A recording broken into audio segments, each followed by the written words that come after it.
अच्छा जी, आपको पहले ये पता होना चाहिए कि बीटा क्या है और एलिमिनेशन क्या है। कल मैंने आप लोगों को कार्बन के नंबर्स बताए थे कि जिस कार्बन के वो साथ डायरेक्टली ग्रुप,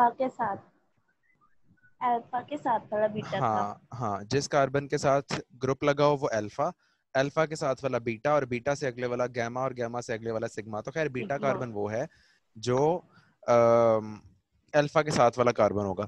अब एक कॉमन सेंस की हमारी बात तो ये है कि जब कभी भी हम लोगों ने एलिमिनेशन करनी है, एलिमिनेशन का मतलब है कि कोई ना कोई चीज उसमें से निकालनी है। लेट से आप लोगों ने ये रिएक्शन वैसे तो पहले पढ़ा हुआ है। सर उसकी जगह फिर कोई और नहीं ना लगेगी। नहीं, कोई और नहीं लगेगी उसकी जगह। एलिमिनेशन का मतलब है आपने सिर्फ निकाल देना है, उसकी जगह लगाना कुछ नहीं है। लगा दोगे उसकी जगह तो सब्स्टिट्यूशन हो जाएगी।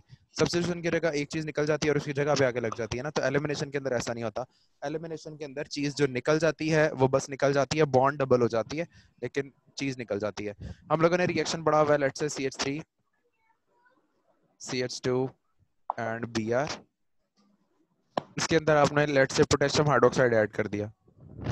तो हम लोगों ने जब रिएक्शन पढ़ा था तब मैंने आप लोगों को बताया था कि यहाँ से एक पोटेशियम और यहाँ से ब्रोमीन मिलके बना देंगे तो KOH।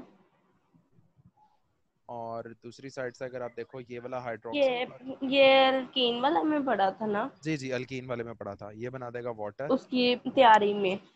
जी हाँ। और साथ में आपके पास अल्कीन बच जाएगी, and that is CH2 bond CH2, double bond CH2। ठीक है, तो ये रिएक्शन तो आप लोगों ने पहले पढ़ा हुआ है। अब देखो, जब एलिमिनेशन होनी है तो ये ग्रुप तो उतरना ही उतरना है, और ग्रुप लगा होता है हमेशा अल्फा कार्बन के साथ, तो ग्रुप तो निकल जाएगा। तो दूसरा वाला कार्बन कहाँ से ले, लेट से हम लोग यहाँ से ये CH3 वाला इस्तेमाल नहीं करते हैं। हम लोग कहते हैं यहाँ पे CH3 नहीं है जी, हम कहते हैं जी यहाँ पे है CH2, और यहाँ पे आगे CH3 और है। ठीक है, तो इसका मतलब ये है कि हाइड्रोक्सल, ये जो ब्रोमीन है, ये ग्रुप तो हम लोगों ने यहाँ से उतार लिया। हाइड्रोजन कहाँ से निकाले, यहाँ से भी तो हाइड्रोजन निकाल सकते हैं, यहाँ से भी हाइड्रोजन निकाल सकते हैं, लेकिन निकाली हमने कहाँ से है, हमने निकाली है इसके अंदर से। अब इसके अंदर से क्यों निकाली है, क्योंकि ये बीटा कार्बन है, और एलिमिनेशन यहाँ पे बीटा एलिमिनेशन हो रही है। अल्फा के ऊपर से तो एलिमिनेशन होनी ही होनी है, लेकिन साथ ही साथ बीटा के अंदर से भी एक हाइड्रोजन मिस करनी है, आपने हाइड्रोजन वहां से निकालनी है। तो एलिमिनेशन चूंकि बीटा कार्बन के ऊपर से हो रही है, that's why it is called as beta elimination reaction.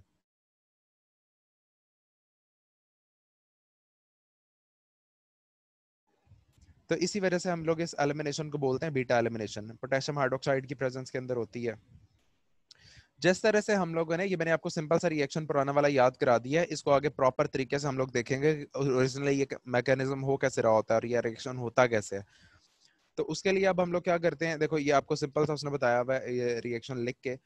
इसके भी SN2 और SN1 की तरह से टाइप्स हैं, बीटा 1 और बीटा 2। जैसे SN1 था, उसका ऑर्डर 1 आ रहा था। SN2 था, उसका ऑर्डर 2 आता था। इसी तरीके से बीटा 1 के अंदर ऑर्डर 1 आता है और बीटा 2 के अंदर ऑर्डर 2 आ जाता है। तो अब इसके अंदर किस तरीके से है कि आपको एक इक्वेशन लिख के उसने बताई हुई है यहाँ से उसकी टाइप के अंदर, और उसके अंदर उसने आपको बताया हुआ है अल्फा कार्बन कौन सा और बीटा कार्बन कौन सा, उसने आपको मार्क करके दिया है। अल्फा कार्बन भी बता दिया और बीटा कार्बन भी बता दिया। पोटेशियम हाइड्रोक्साइड लिया उसने अल्कोहलिक, और इसी तरीके से HBr बन जाएगा। ठीक है, HBr ही चलो आपको बता रहा है, वैसे यहाँ पे वो पूरी प्रोडक्ट्स नहीं बता रहा। तो एलिमिनेशन के अंदर आपको कह रहा है, आपने यूं समझ लो कि ये अल्कोहलिक KOH को यहाँ पे वो कंसिडर प्रोडक्ट नहीं कर रहा, सॉरी रिएक्टेंट कंसिडर नहीं कर रहा, बल्कि इसको कैटलिस्ट कंसिडर करेगा। जब इसको कैटलिस्ट कंसिडर करेगा तो इसका मतलब ये है कि हम लोगों ने इसी के अंदर से चीज निकालनी है।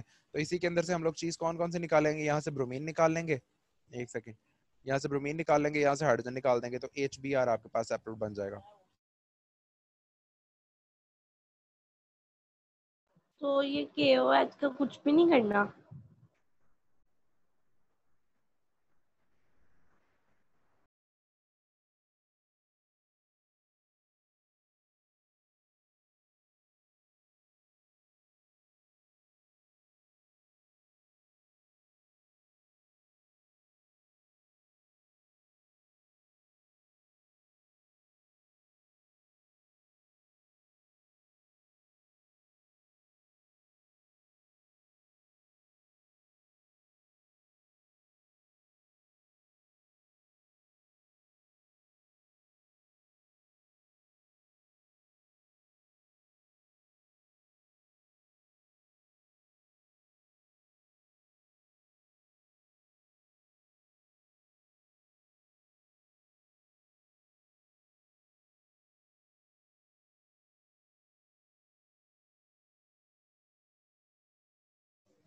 जी, ये जो KOH है पोटेशियम हाइड्रोक्साइड, मैंने बताया अगर आप इसको रिएजेंट के तौर पे इस्तेमाल करोगे तो उस तरह की प्रोडक्ट्स बनती हैं, लेकिन चूंकि हम लोगों ने यहाँ पे एलिमिनेशन देखनी है तो एलिमिनेशन के अंदर फिर जो कैटलिस्ट है उसके तौर पे हम लोग इसको इस्तेमाल करेंगे, और जब नहीं, कैटलिस्ट।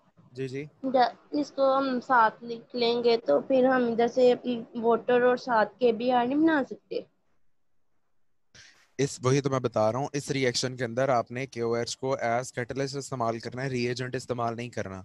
जब रिएजेंट के लिए इस्तेमाल नहीं करोगे तो इसका मतलब ये है कि रिएक्शन के अंदर ये सिर्फ हेल्प कर रहा है, इस्तेमाल नहीं हो रहा। तो जब इस्तेमाल नहीं होगा, क्योंकि कैटलिस्ट की आप लोगों ने प्रॉपर्टी पढ़ी भी है कि वो इस्तेमाल नहीं हो रहा, तो आप सिंपल क्या करते हो कि ये जैसे मैंने ऑरेंज से या येलो ऑरेंज जो है इसके अंदर मैंने आपको मार्क कर दिया, हाइड्रोजन एक तरफ से निकलेगा, ब्रोमीन एक तरफ से निकलेगा, और HBr आपको सेपरेट दे देगा, और जो दो कार्बन हमारे पास थे अल्फा और बीटा, उनके दरमियान जो बॉन्ड है वो डबल हो जाएगी। That's it. ठीक है। तो इसको कुछ भी नहीं करेंगे। नहीं, इसको कुछ भी नहीं करेंगे, इसको आपने सिर्फ ब्रैकेट सॉरी एरो के ऊपर लिखना है ताकि आपको पता चल सके कि आपने ये कैटलिस्ट इस्तेमाल किया। तो इसी तरीके से वो आपको बता रहा है कि इसकी भी दो टाइप्स है न्यूक्लियोफिलिक रिएक्शन की तरह से, E1 और E2। अब E1 और E2 के अंदर जो डिफरेंसेस हैं वो वही वाले डिफरेंसेस हैं जो S1 और SN1 और SN2 के अंदर थे। SN1 जो था उसका ऑर्डर 1 आता था, SN2 जो था उसका ऑर्डर 2 आता था, इसी तरह से E1 का ऑर्डर 1, E2 का ऑर्डर 2। E1 जो थे, SN1 जो थे वो दिया करते थे प्राइमरी टर्शरी अल्काइल नहीं, हैलाइड्स। टर्शरी देते थे ना, इसी तरह से ये भी टर्शरी देते हैं। और ये प्राइमरी। हाँ, ये प्राइमरी देते हैं, इस तरह से ये भी प्राइमरी देते हैं, ठीक है ना। वो डबल स्टेप्ड प्रोसेस है, वो सिंगल स्टेप्ड प्रोसेस है। तो SN2 E2 अगर आप देखो तो डायरेक्टली पहले बेस अटैक कर रही है। देखो ये बेस डायरेक्टली यहाँ पे अटैक कर रही है ना, जो भी न्यूक्लियोफाइल है आपका वो डायरेक्टली अटैक कर रहा है। हाँ, न्यूक्लियोफाइल डायरेक्टली अटैक कर रहा है। जैसे ही वो अटैक करेगा तो अटैक करते हुए क्या होगा कि वहां से ब्रोमीन अलग निकल जाएगी और BH अलग हो जाएगा। फिर आप रिएजेंट के अंदर इसको एडजस्ट कर सकते हो, और एक सिंगल रिएक्शन के अंदर, सिंगल स्टेप के अंदर आपने इसको मैनेज कर लिया। अगर आप देखो रिएजेंट तो यहाँ पे एक ये और एक ये, जब आप ऑर्डर लिखने लगोगे तो एक ऑर्डर के अंदर रेट इक्वेशन के अंदर rate is directly related to B आ जाएगा, और साथ में अल्काइल हैलाइड का मॉलिक्यूल आ जाएगा। तो जब ऑर्डर निकालोगे तो 1+1 इसका 2 ऑर्डर हो जाएगा। तो इसका मतलब ये है ये E2 है, यानी कि एलिमिनेशन 2 रिएक्शन, बीटा एलिमिनेशन 2 वाला रिएक्शन है। नेक्स्ट अगर आप और देखो, ये भी 100% है। नहीं इसमें इन्वर्जन वगैरह वाला सीन नहीं है, इसमें इन्वर्जन वगैरह नहीं है। इन्वर्जन उस केस के अंदर होता अगर उसी के तरह की प्रोडक्ट बनती। जब प्रोडक्ट के अंदर यहाँ पे ब्रोमीन जैसा कोई ग्रुप लगा तो नहीं हुआ ना, हम लोगों ने निकाल लिया, तो इन्वर्जन रिटेंशन वाला केस यहाँ पे नहीं होता। तो एक आपने बताया था sp3 वाला भी बताया था। हाँ, वो हाइब्रिडाइजेशन वगैरह वो हम देख लेते हैं कि इसकी चेंज होती है या नहीं। तो नेक्स्ट आगे आपको बता देता है ये दूसरा वाला रिएक्शन। इसके अंदर उसी तरह से मैंने आपको बताया टर्शरी पहले स्लो मैकेनिज्म के थ्रू वो कन्वर्ट हो जाता है, मतलब उसका एक कार्बोकेटाइन बन जाता है, और साथ ही में आपके पास एक Br नेगेटिव, एक पॉजिटिव और नेगेटिव पोर्शन के अंदर टूट जाता है।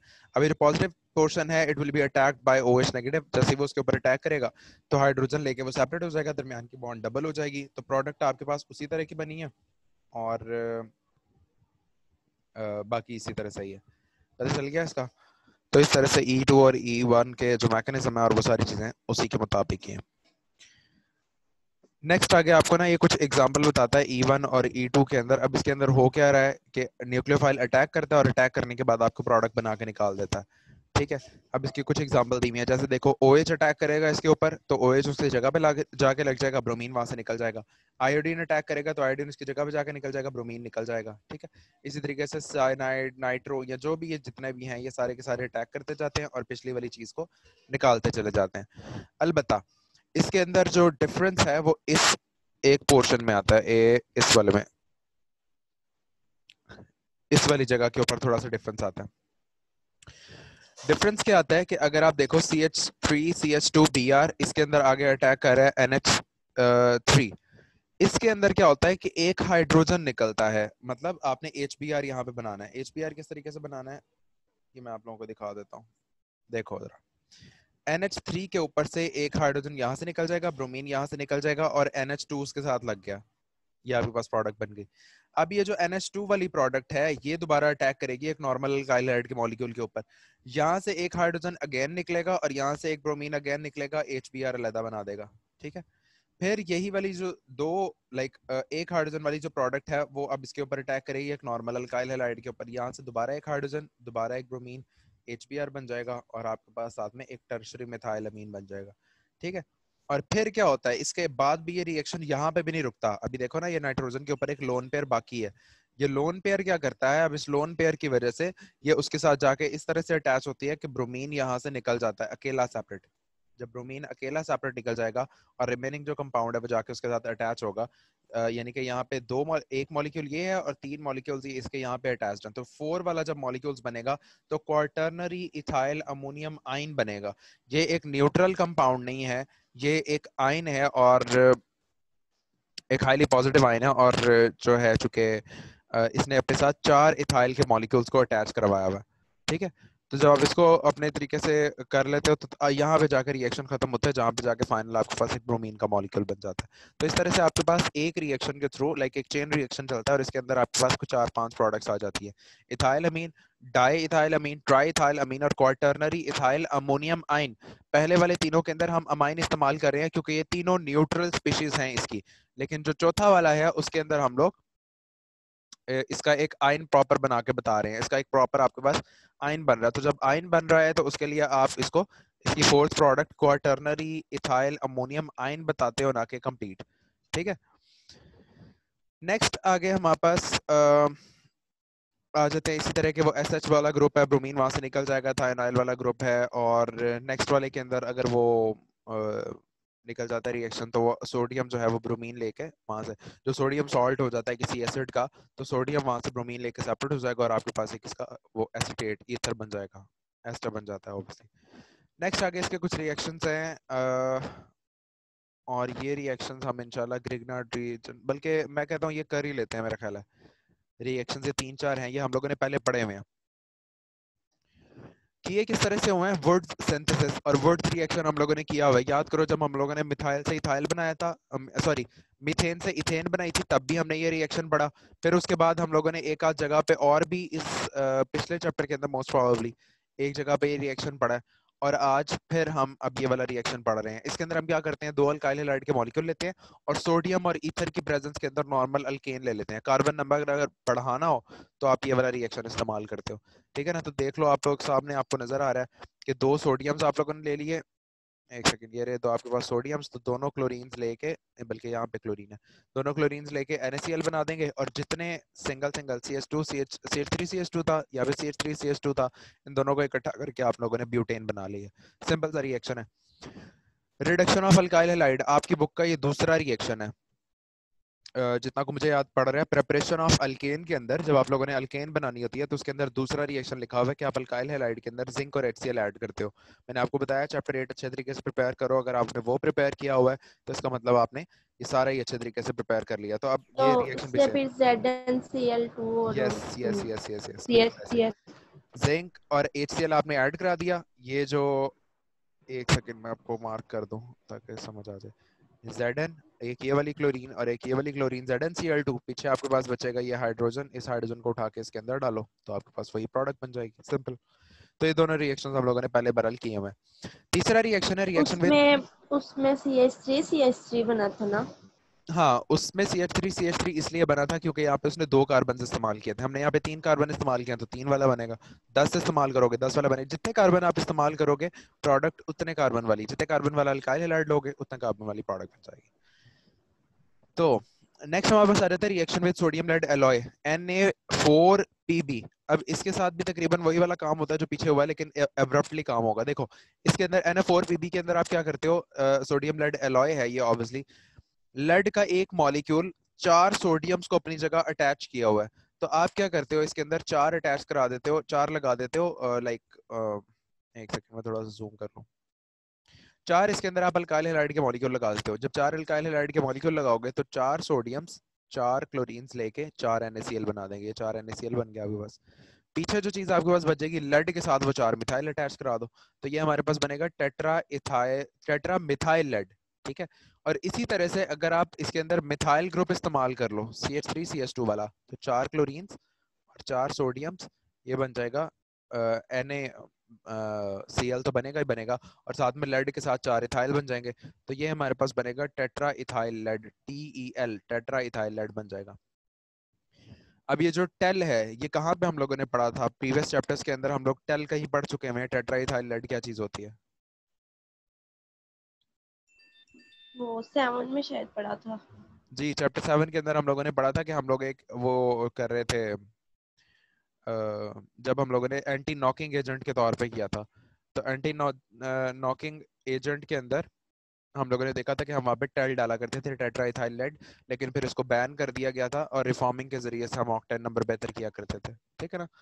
तो ये वहां से एक छोटा सा रेफरेंस आ गया। खैर बहरहाल ये छोटे थोड़े बहुत रिएक्शंस हैं इसके, ये रिएक्शंस आपने अब देख लेने हैं, और इसको देखो जरा अगर और कुछ ये क्वेश्चन। आगे वाला RMGX वाला है। हाँ, ये RMGX वाला है, इसको बड़े अच्छे से बड़ी डिटेल के अंदर पढ़ना है और बहुत इजी है, मतलब मोस्ट इजीएस्ट टॉपिक अगर आप कह सको ना तो ये वाला है, और कल इंशाल्लाह चैप्टर भी खत्म हो जाएगा हमारा। ये जो अभी पढ़ा है ये लॉन्ग है शॉर्ट है? ये जो अभी बड़ा बीटा एलिमिनेशन एलिमिनेशन पूछ लिया करता है लॉन्ग क्वेश्चन के अंदर, इवन रिएक्शंस भी पूछ लिया करता है, तो ये लॉन्ग है। सर इसके यस। मुझे हेडिंग्स नहीं मिलती, पिछले वाले की भी मुझे नहीं मिली। SN1 वाले की? हाँ जी। वो तो मैंने खुद लिखवाई थी कल। नहीं, वो तो आपने शॉर्ट में लिखवाई थी। नहीं, उन्हीं हेडिंग्स के साथ लॉन्ग बनेगा, सेम वही हेडिंग्स लगेंगी, SN1 की अलग लगेंगी, SN2 की अलग लगेंगी, वही जो डिफरेंस है वही मेन उसमें डिफरेंस है ना। उसमें बायोमोलिकुलर, उसमें मोनो, हम्म। सिंगल और डबल यही लगनी है। जी जी जी, single step process, double step process, फिर आपने वो तो प्रॉपर करके इसमें क्या दिखाना है। करना है? इसमें भी सेम है, इसमें भी सेम है, सारी चीजें सेम रहेंगी, उसी तरह से डिफरेंस है बीटा 1 में, बीटा 2 में। इसमें बस वो इन्वर्जन नहीं आनी। हाँ जी, वही नहीं आनी। ठीक है। बस ये एक चीज का डिफरेंस आएगा, बाकी तकरीबन सेम ही है। खैर, आगे अब हम लोगों ने क्या करना है,